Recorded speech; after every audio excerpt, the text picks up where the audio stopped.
Until now, from limits and continuity through derivatives and integrals, for all foundational calculus concepts, we've been working in Cartesian coordinates. You don't always hear them called Cartesian coordinates, but we're talking about the points in two-dimensional space that we graph on the xy coordinate system. We've got the x-axis and the y-axis, and the points we plot on these axes are defined using the convention xy. For example, if we have the point 4, 3, it means that we move parallel to the x-axis in the positive direction 4 units, and then parallel to the y-axis in the positive direction 3 units. The point we arrive at is 4, 3. So xy is just a convention we use for expressing the location of a point in space. But this isn't the only way we can express the location of this point. Alternately, we could express its location as a distance away from the origin and an angle between the point and the x-axis. So if I were giving you directions to the point 4, 3, I could do it with Cartesian coordinates, telling you to walk in straight lines, left and right parallel to the x-axis, and then up and down parallel to the y-axis. Or I could do it with polar coordinates, pointing you in a certain direction, and then telling you how far to walk in that direction. Where Cartesian coordinates are expressed as xy, polar coordinates are expressed as r theta, where r is the distance you walk from the origin, or the radius, and theta is the direction angle in which I point you. If you think about it, you can easily convert Cartesian coordinates to polar coordinates with some simple trigonometry. We already have a right triangle, and we can call the lengths of the three sides x, y, and r, which means we can use the Pythagorean theorem to express r in terms of x and y. We'd just say that x squared plus y squared equals r squared.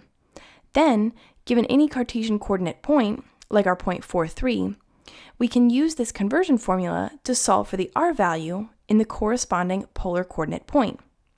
Keep in mind that we're talking about distances here, so we can discount the negative value of r. Now that we have the r value, we just need the corresponding value of theta, and then we'll know how to express the Cartesian point 4, 3 as a polar point. So let's talk about our angle theta. Given our point in Cartesian coordinates, we already know the length of the opposite and adjacent sides of the triangle. To generalize, we'll call them x and y. Now, remember SOHCAHTOA from trigonometry? Since tangent of our angle is equal to the length of the opposite side divided by the length of the adjacent side, we can take the inverse tangent of both sides to solve for theta. Now we can say that the Cartesian point 4, 3 is equal to the polar point 5 inverse tangent of 3/4, and we know how to use formulas to convert any Cartesian coordinate to a polar coordinate. Now let's talk about how to convert more than just points from Cartesian to polar. We can also use our right triangle to write expressions for x and y. Since cosine of the angle is the length of the adjacent side divided by the length of the hypotenuse, we can describe the relationship between r, theta, and x and solve this equation for x. We can do the same thing for y, knowing that sine of the angle theta is the length of the opposite side divided by the length of the hypotenuse. At this point, you have everything you need, not just to convert single points from Cartesian to polar, but to convert entire functions from Cartesian to polar. Given any function in terms of x and y, you can use these substitution formulas to remove x and y, replacing them with r and theta, and before you know it, you have an equation defined in terms of polar coordinates. Now before we move on, we need to briefly discuss the unit circle and make a note about our last example. First, it's important for us to recognize the close relationship between the unit circle and the polar coordinate system. Remember that the unit circle gives us values for the angle theta as we move away from the x-axis in a counterclockwise direction. Conveniently, these angles match the angles that define the polar coordinate system, which means that given the polar point 2 pi over 2, the angle pi over 2 takes us up to 90 degrees and out a radius of 2 from the origin. You'll be using the unit circle constantly to find values of theta in polar coordinates, so if you haven't used it in a while, make sure you refamiliarize yourself with it. Now for the note about our last example. We said that we could ignore the negative value of r, such that we could say that r is just 5 instead of positive or negative 5. Now we did this because even though r and theta can both assume negative values in polar coordinates, if we want to, we can deal entirely in positive values. That's because there are always 4 ways to arrive at the same polar point. So if we have negatives, we can just find the corresponding positive values of the same polar point.